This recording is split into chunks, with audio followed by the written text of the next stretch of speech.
Hi friends, welcome back to Subhash kitchen. ఈరోజు కమ్మగా చల్లారిపోయిన చెక్క పడకుండా ఉండే పరమాన్నం అనేది రెడీ చేశాను. చాలా సింపుల్గా చేసేసుకోవచ్చు. చాలా టేస్టీగా కమ్మగా ఎక్కువ నెయ్యి వేసుకొని చేసుకుంటే చాలా చాలా బాగుంటుంది. చాలా ఈజీగా చేసేసుకోవచ్చు. ఈరోజు వరలక్ష్మి వ్రతం కదా, మేము చేసాము ఇంట్లోనే. చాలా సూపర్గా వచ్చింది. మీరు కూడా ఒకసారి ట్రై చేసేయండి, ఓకేనా. ఈ ప్రాసెస్లో అయితే చాలా సింపుల్గా చేసేసుకోవచ్చు, ఓకేనా. ఒకసారి ప్రాసెస్ అయితే చూసేయండి, ఓకేనా. చూడండి, నేను పరమాన్నం కోసం అయితే ఒక 1 లీటర్ పాలు తీసుకున్నాను. అలాగే 1 లీటర్ పాలకి నేను ఒక చిన్న గ్లాసు బియ్యం, అలాగే 2 స్పూన్స్ పెద్ద సగ్గుబియ్యం తీసుకున్నాను.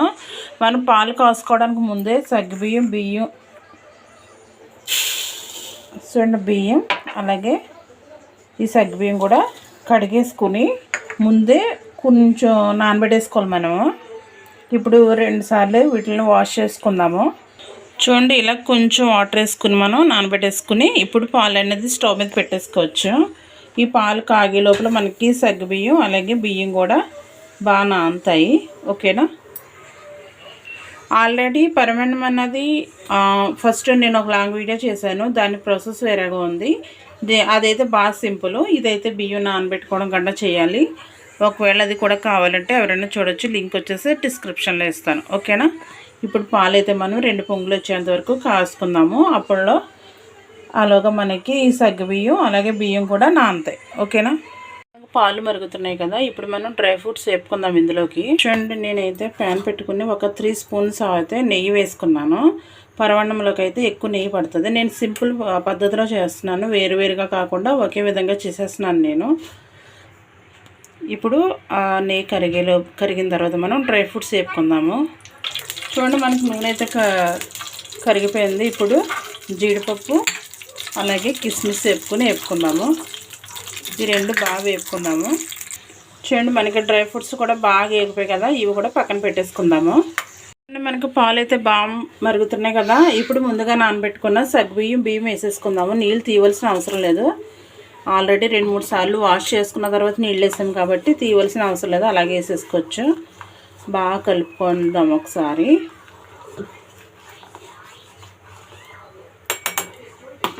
అలా మధ్య మధ్యలో కలుపుకుంటూ పరమాన్నం అనేది మనం వండుకుందాం, ఓకేనా. చూడండి, మనం అలా కలుపుతూనే ఉండాలి. అలా కలుపుకుంటూ ఉడికించుకోవాలి. ఇలాంటి స్టీల్ గిన్నెలో వండేటప్పుడు అయితే అలా కలుపుకుంటూనే ఉండాలి. చూడండి, ఇంకా ఉడకాలి. ఎందుకంటే సగ్గుబియ్యం త్వరగా ఉడికేస్తాయి కదా, అడిగట్టేస్తే మళ్ళీ స్టీల్ గిన్నెలు ఎక్కువ. అలా కలుపుకుంటూ ఉంటే మనకి అడిగట్టకుండా వస్తుంది, ఓకేనా.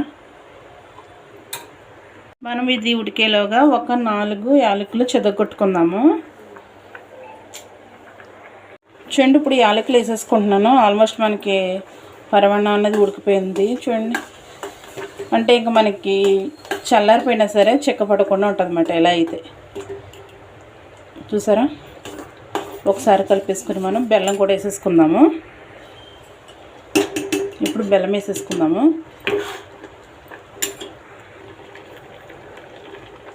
ఒకసారి కలిపేసుకుందాము బాగానే.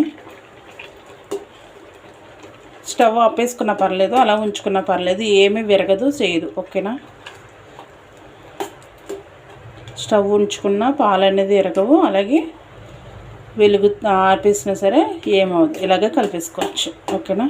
ఇప్పుడు బెల్లం అంతా బాగా కలిపేసుకుందాము. చూడండి, ఫైనల్లీ మనకి పరమాన్నం అనేది రెడీ అయిపోయింది. ఫైనల్గా డ్రై ఫ్రూట్స్ వేసేసుకోవచ్చు. ముందుగా పెట్టుకున్నాం కదా, నెయ్యితో పాటు వేసేసుకోవచ్చు మనం. ఒకసారి బాగా కలిపేసుకుందాము. స్టవ్ ఆపేస్తున్నా.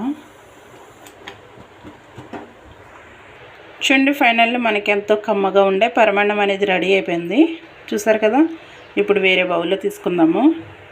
చూడండి, ఫైనల్లీ ఎంతో కమ్మగా ఉండే మనకి పరమాన్నం అనేది రెడీ అయిపోయింది. చూసారు కదా, చాలా సింపుల్గా చేసేసుకోవచ్చు. చాలా ఈజీ.